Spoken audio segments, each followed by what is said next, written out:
Hi friends, welcome back. आज मैं our fault movie को एक्सप्लेन करूंगी। इसके पहले दो पार्ट माय फॉल्ट और योर फॉल्ट को मैंने पहले ही एक्सप्लेन कर रखा है। आवर फॉल्ट इसका थर्ड और आखिरी पार्ट है। तो देर ना करते हुए आइए जानते हैं आवर फॉल्ट की स्टोरी।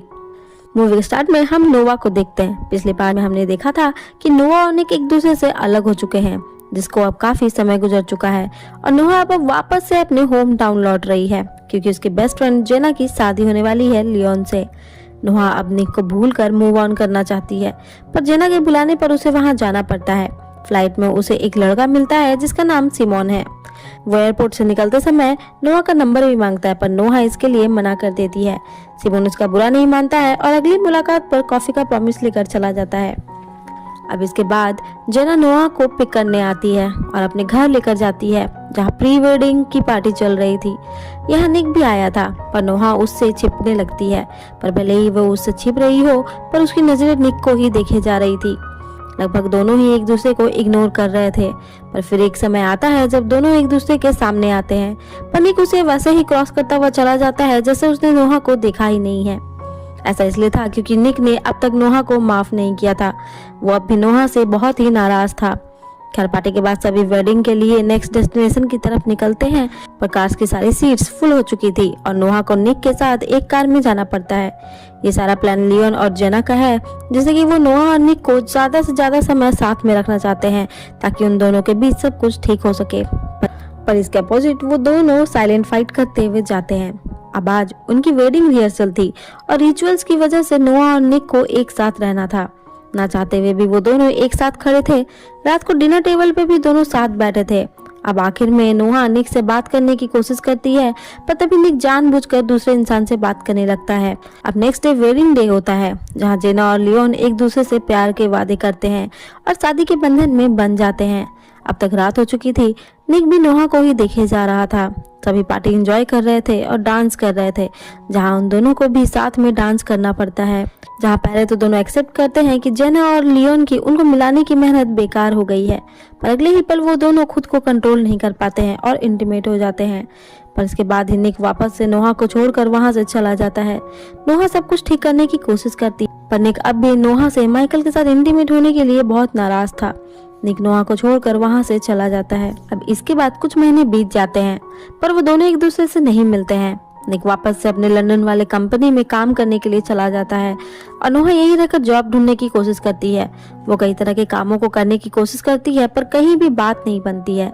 इसी तरह एक काम के दौरान नोहा को चोट लग जाती है, जिसके कारण उसे हॉस्पिटल जाना पड़ता है। वहीं हम माइकल को देखते हैं, जो कि वहीं काम करता है, पर दोनों ही एक दूसरे को देख नहीं पाते हैं। इसके बाद माइकल अपने बॉस को बुलाने पर उसके पास जाता है, क्योंकि उसने माइकल के बारे में कुछ बातें पता चली है जो यहाँ के हॉस्पिटल में ज्वाइन करने से पहले उसने नहीं बताई थी।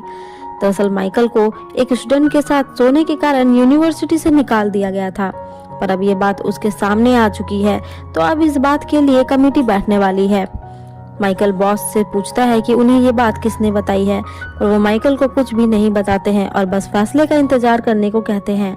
अब अगर आपने ये मूवी का सेकंड पार्ट योर फॉल्ट देखा है, तो आपको पता होगा कि माइकल जिस स्टूडेंट के साथ सोया था वो कोई और नहीं बल्कि नोहा थी। और अब माइकल को ये बात बहुत अच्छे से पता है कि उसके बारे में यहाँ नोहा के स्टेप ब्रदर यानी निक ने ही बताया होगा। हालांकि माइकल ने निक को नोहा के रिलेशन के बारे में कुछ भी नहीं पता है। खैर, इसके बाद हम नोहा को देखते हैं, जो एक इंटरव्यू के लिए जा रही थी। रास्ते में उसे एक हेलमेट पहना हुआ लड़का दिखाई देता है, जो उसे विंडो की ग्लास को नीचे करने का इशारा करता है, पर क्योंकि नोहा को उसका चेहरा नहीं दिख रहा था, तो वो उसे इग्नोर करके आगे चली जाती है और वो लड़का उसे रोकने की कोशिश करता है। और तब हमें पता चलता है कि ये लड़का कोई और नहीं बल्कि सिमोन है, जो नोहा को फ्लाइट में मिला था।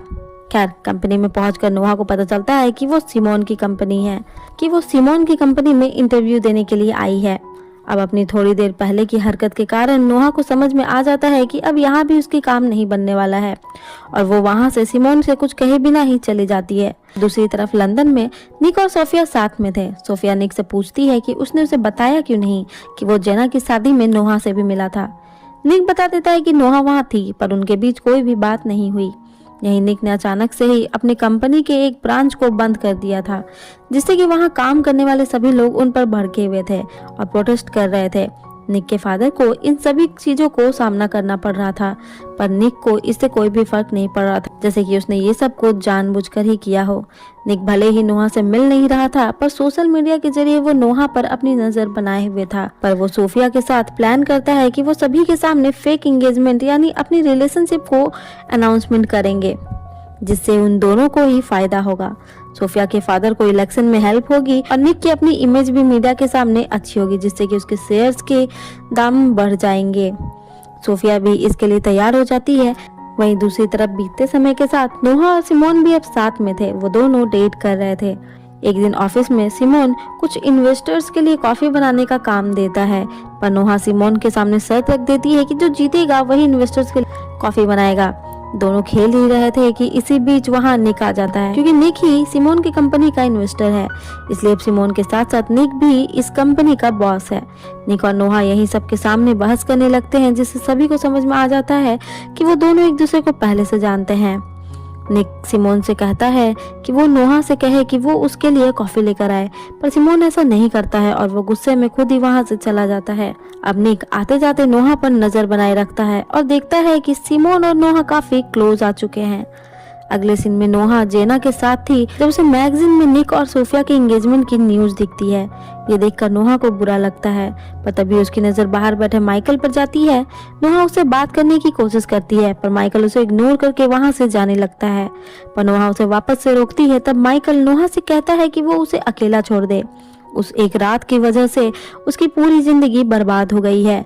निक ने उस एक रात की वजह से उसकी सारी लाइफ बर्बाद कर रखी है। माइक नोहा से कहता है कि वो ये बात निक को ना बताए कि उससे वो आज मिली थी, जिसके बाद माइकल वहां से चला जाता है।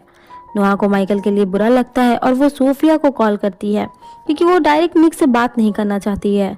वो सोफिया से कहती है कि निक ने जो भी माइकल पर केस किया हुआ है वो उसे खत्म कर दे और वो लोग माइकल का पीछा छोड़ दें, क्योंकि ये उसका अपना पर्सनल मामला है और उन दोनों को यानी निक और सोफिया को इसमें पढ़ने की कोई भी जरूरत नहीं है। इसके बाद नोहा अपने घर पर आती है, जहां मैगी जो कि निक की बहन है घर आई हुई थी। वो हमेशा से अपनी माँ के साथ ही रही है, इसलिए यहाँ अपने पापा और सौतेली माँ के साथ उसे अनईजी सा फील हो रहा था। यहाँ नोहा का कॉल आता है, जहाँ सिमोन उसे पार्टी के लिए बुला रहा था। वहीं निक मैगी के बुलाने पर भी नहीं जाता है, क्योंकि उसे तो नोहा की बातें सुननी थी। यहाँ दोनों ही एक दूसरे से नाराज हैं और अलग अलग रह रहे हैं, पर फिर भी एक दूसरे को किसी और के साथ देख भी नहीं सकते थे। इसी के कारण निक पूरे ऑफिस में सीसीटीवी कैमरा लगा देता है और ऑफिस रोमांस से भी मना कर देता है, जिससे कि वो नोहा और सिमोन पर नजर रख सके। शाम को नोहा सिमोन से मिलती है और उससे कहती है कि उसकी वजह से सिमोन की कंपनी पर इफेक्ट पड़ रहा है, उसे शायद रिजाइन कर देना चाहिए। पर सिमोन कहता है कि उसके लिए कंपनी से भी ज्यादा जरूरी नोहा है। जिसके बाद वो दोनों ही इंटीमेट होते हैं, लेकिन आखिर में निक से परेशान होकर नोहा कंपनी से रिजाइन कर देती है। पर यह बात निक को बिल्कुल भी अच्छी नहीं लगती है। निक वापस से नोहा से अट्रैक्ट होने लगता है। यहाँ नोहा बताती है कि वो सिमोन के साथ रिलेशनशिप में है। निक उससे पूछ लेता है कि क्या वो सिमोन के साथ सोई है, पर उल्टा खुद नोहा उससे पूछती है कि क्या वो सोफिया के साथ सोया है। नोहा कहती है कि उसे मिलाकर ना जाने वो कितनी ही लड़कियों के साथ सो चुका है। नोहा के इस तरह के जवाब से निक समझ जाता है कि नोहा सिमोन के साथ सो चुकी है, पर नोहा उससे कहते हुए चली जाती है कि वो उसे रिजेक्ट करके उसे इस तरह से कंट्रोल नहीं कर सकता है। अगले सीन में अब मैगी अपनी माँ के पास वापस जा रही थी। निक के ना आने पर खुद नोहा उसे छोड़ने जाती है, पर निक भी वहाँ पहुँच जाता है। यहाँ निक की मदर आई हुई थी, जो निक से बातें करना चाहती थी, पर पहले तो निक मना कर देता है, पर मदर के रिक्वेस्ट पर वो मान जाता है। वो मदर से पूछता है कि उसने पिछली बार पार्टी में ऐसे तमाशा क्यों किया था। मदर बताती है कि उसने जो भी किया था मैगी के लिए किया था। यहाँ मदर निक को बताती है कि उसने ऐसा इसलिए किया था क्योंकि वो मैगी को अपने साथ नहीं रख सकती थी, क्योंकि वो बीमार है, उसे ब्लड कैंसर है, इसलिए वो चाहती है कि मैगी अब अपने पापा और भाई के साथ रहे। वो अभी भी मैगी को अपने साथ नहीं ले जा सकती है, क्योंकि उसकी सर्जरी के लिए उसे जाना होगा। वो काफी इमोशनल होकर कहती है कि वो मैगी का ख्याल रखे और अपना भी ख्याल रखे। घर आकर निक नोहा को रोक लेता है और कहता है कि वो आज की रात अकेला नहीं रहना चाहता है। नोहा भी निक के साथ रुक जाती है और वो दोनों ही इंटीमेट होते हैं। पर सुबह उठकर निक देखता है कि नोहा वहां पर नहीं है। नोहा निक के जागने से पहले ही वहां से जा चुकी थी, पर रास्ते में देखती है कि उसे ब्लीडिंग हो रही है। वो डॉक्टर के पास जाती है और वहां जाने पर उसे पता चलता है कि वो प्रेग्नेंट है। अब ये सुनकर नोहा चौंक जाती है, प्रेगनेंसी को अब 16 हफ्ते हो चुके हैं, इसलिए अब वो उसे अबॉर्शन भी नहीं करवा सकती है। अब ये बात माइकल को भी पता चल जाती है, जिसका वो फायदा उठाता है और ये बात सोफिया को बताता है और वो ये भी कंफर्म करता है कि इस प्रेगनेंसी की डेट जेना की शादी की डेट से मैच करती है, जहाँ दोनों मिले थे। यानी ये बच्चा किसी और का नहीं बल्कि निक का है। माइकल इसका फायदा उठाता है ताकि सोफिया इस सच को छुपाने के लिए उसकी केस में उसकी मदद करे। अगले सीन में सभी पार्टी में थे, जहाँ निक लगातार नोहा और सिमोन को देखे जा रहा था। तभी नोहा की तबीयत बिगड़ने लगती है। अब सिमोन नशे में था तो खुद निक उसे घर ले जाने को कहता है, जो कि सोफिया भी देखती है। नोहा निक को उसे जेना के घर पर ले जाने को कहती है। निक इस बारे में उसे पूछता भी है कि वो उसके घर पर क्यों रह रही है, पर जेना उसे कुछ भी नहीं बताती है। यहाँ निक नोहा के साथ रुकना चाहता था, पर नोहा उसे जाने को कहती है क्योंकि वो दोनों अब आगे बढ़ चुके हैं। पर निक उन दोनों की बात करता है। तब नोहा कहती है कि क्या वो उसे माफ करके उसके साथ अपनी फैमिली स्टार्ट कर सकता है, पर यह सुनकर निक का चेहरा और भी उतर जाता है। नोहा कह देती है कि अगर वो ऐसा नहीं कर सकता है तो अब उनकी लव स्टोरी यहीं खत्म होती है। निक भी नोहा की तरफ देखता है और वो नोहा को गुड बाय कहकर वहां से चला जाता है। खैर, नोहा की प्रेगनेंसी की बात यहाँ सिर्फ जेना और लियोन को ही पता थी। नोहा ने उन दोनों को ही निक को कुछ बताने से मना कर रखा था और वो अपनी प्रेगनेंसी को छुपाने के लिए ही जेना के कहने पर उसी के घर पर रह रही थी। अगले सीन में सभी ग्रेवयार्ड में थे क्योंकि निक की मदर की उनकी बीमारी के कारण डेथ हो चुकी थी और बेचारी मैगी ने बहुत ही छोटी उम्र में अपनी माँ को खो दिया और अब वो उसे यहीं अपने पापा के साथ ही रहना था, पर वो उन्हें अभी भी पूरी तरह से एक्सेप्ट नहीं कर पाई थी। यहाँ मैगी अपने पापा के खिलाफ गुस्सा जाहिर करती है। तब नोहा बहुत ही प्यार से मैगी को समझाती है कि किसी भी चीज में किसी एक की गलती नहीं होती है, उन्हें माफ करके आगे बढ़ना चाहिए, क्योंकि जो हमसे प्यार करते हैं हमें उनसे नाराज नहीं होना चाहिए। यह मैगी के साथ साथ निक भी इस बात को बहुत ही अच्छे से समझ चुका था। वही मौका पाते ही सोफिया नोहा से उसके प्रेगनेंसी के बारे में पूछती है, पर नोहा उसे बताती है कि कल वो यहाँ से बहुत दूर अपनी आंटी के घर जा रही है और फिर वो कभी भी वापस नहीं लौटेगी।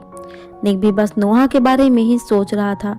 दूसरी तरफ नोहा सिमोन के पास जाती है और जाने से पहले उसे भी सब कुछ बता देती है। इसी तरह कुछ समय और बीतता है और निक भी अब समझ चुका था कि उसे नोहा को माफ कर देना चाहिए, क्योंकि वो नोहा को भूल नहीं सकता है। वो सोफिया से ब्रेकअप कर लेता है। सोफिया भी निक को उसकी सारी गलतियां दिखाती है कि किस तरह से वो अपने प्रॉब्लम्स का सामना नहीं किया करता है, बल्कि उसे दूसरों पर डाल देता है। पर फिर वो खुद ही निक को नोहा के पास जाने को कहती है, क्योंकि नोहा को निक की जरूरत है। निक वहां से निकलता है और सबसे पहले अपनी बिजनेस में की गई गलती को सुधारता है और ठीक वैसा ही नेकलेस लेता है जैसा उसने शुरुआत में नोहा को दिया था और नोहा के पास जाने को निकल जाता है। दूसरी तरफ सोफिया ने माइकल की कोई भी मदद नहीं की थी, जिसकी वजह से माइकल को काम से निकाल दिया जाता है। इससे माइकल काफी गुस्से में था और वो यहीं के हॉस्पिटल में एडमिट ब्रायर से मिलता है, जिसकी मेंटल कंडीशन कुछ ठीक नहीं थी। इससे हम समझ पाते हैं कि दोनों मिलकर कुछ जरूर ही खतरनाक करने वाले हैं। वहीं हम निक को देखते हैं जो जेना और लियोन के घर जाता है नोहा के लिए और देखता है कि नोहा यहाँ से जा रही होती है। अब तक काफी समय बीत चुका था, जिसकी वजह से नोहा का पेट उभर कर निकल चुका था। पहले तो नोहा निक से छुपाती है, पर फिर वो उसे बता देती है कि वो प्रेग्नेंट है। जहाँ निक अभी तक नोहा से माफी मांग रहा था, नोहा की प्रेगनेंसी की बात सुनकर वो चुप हो जाता है। पर फिर जब नोहा वहाँ से जाने लगती है तो निक कहता है कि वो सिमोन के बच्चे को भी एक्सेप्ट कर लेगा, बस वो उसे छोड़कर ना जाए। पर निक का ऐसा सोचना कि ये बच्चा सिमोन का है, वो और नाराज हो जाती है और वहाँ से चली जाती है। तभी पीछे से लियोन उसे बताता है कि ये बच्चा सिमोन का नहीं बल्कि उसका है। अब ये सुनते ही निक नोहा के पीछे जाता है और उसे रोकने की कोशिश करता है और ऐसे ही गाड़ियों में भागते हुए नोहा को मना भी लेता है। पर नोहा पहले अपने घर जाती है, क्योंकि अपने पेरेंट्स को ये न्यूज़ बताए बिना वो यहाँ से जाने वाली नहीं थी। जब दोनों ही अपने पेरेंट्स के घर के पास पहुँचते हैं तभी यहाँ एक अनजान आदमी आता है और निक को गोली मार देता है, क्योंकि निक ने अपने ईगो के कारण काफ़ी दुश्मन बना लिए थे। अगले सीन में हम निक को हॉस्पिटल में देखते हैं, जो अपनी आंखें खोलता है। सभी उसके पास आते हैं और उसे बताते हैं कि वो काफ़ी लंबे नींद के बाद जागा है, यानी कि वो कोमा में था और अब तक वो पापा भी बन चुका था। ऐसा लग रहा था कि फाइनली सब कुछ ठीक हो चुका है, पर एक और मुसीबत उनका इंतजार कर रही थी। नोहा निक और अपने बच्चे को छोड़कर नीचे कॉफ़ी लेने जाती है और निक की आंखें लग जाती है। जब निक की आंखें खुलती है तो वो देखता है कि यहाँ ब्रायर है, जिसने उनके बच्चे को ले रखा है। निक अपने फ़ोन लेने के बहाने से सिक्योरिटी बटन को दबा देता है। नोहा भी अब तक यहाँ आ चुकी थी। ब्रायर उसका बेटा उन्हें देने को तैयार नहीं थी। तब यहाँ माइकल आकर नोहा को पकड़ लेता है और ब्रायर बच्चे के साथ बाहर भागती है, पर वो वहाँ खड़े उनके पालतू कुत्ते की वजह से भाग नहीं पाती है। नोहा किसी तरह ब्रायर के पास जाती है और उनके कुत्ते को अंदर भेज देती है और ब्रायर को समझाने लगती है। वहीं निक और माइकल फाइट कर रहे थे, पर माइकल कुछ कर पाता उससे पहले ही निक का डॉग वहां आ जाता है और किसी अनजान शख्स को उसके मालिक पर हमला करते हुए देख वो माइकल पर अटैक कर देता है, जिससे माइकल वहां की विंडो से सीधे नीचे गिरता है और उसे बहुत चोट आती है। इसे ब्रायर का ध्यान भटकते ही नोहा भी ब्रायर से अपना बच्चा वापस ले लेती है। अब तक पुलिस भी यहाँ आ चुकी थी। इसके बाद हमें स्क्रीन पर उनकी अब तक की जर्नी के कुछ सीन दिखाए जाते हैं। उनके पेरेंट्स भी उनके रिलेशन को एक्सेप्ट कर चुके थे, जिसके बाद सीन शिफ्ट होता है सीधे उनके वेडिंग डे पर। फाइनली उनकी शादी हो जाती है, जहां वो हनीमून के लिए निकल जाते हैं। यहाँ नोहा निक को एक कार भी गिफ्ट करती है, जिस पर बैठकर वो दोनों अपने आगे के सफर की ओर निकल जाते हैं। और इसी के साथ इस मूवी का आखिरी पार्ट आवर फॉल्ट यहीं खत्म हो जाती है।